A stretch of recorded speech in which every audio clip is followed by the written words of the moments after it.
Alors, le sionisme, pour comprendre ce qu'est le sionisme, il faut lire le décret de Cyrus, qui ramène certaines populations déportées vers leur lieu d'origine.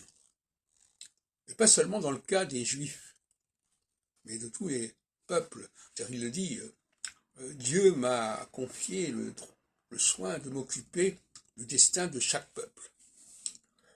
Et lui, il se présente comme le Messie. Le Messie, c'est celui, le Mashiach, c'est loin, O-U-N-T, comme on disait cela pour l'extrême onction et pour le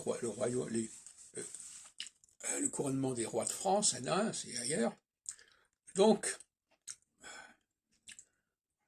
on a dans ce texte, qui a différentes variantes, l'idée qu'il faut ramener telle population à Jérusalem. Donc ça, c'est la référence, en fait. Et c'est beaucoup plus marqué que dans le cas de Moïse. Parce que Moïse ne parle pas de Jérusalem. Lisez le chapitre 45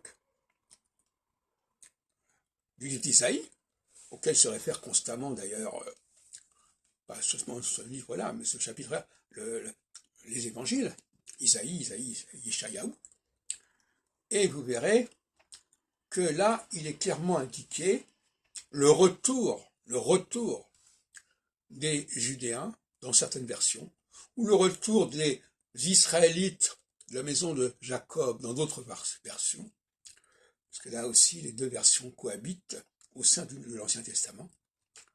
Et donc, c'est là que le sionisme prend racine, en fait.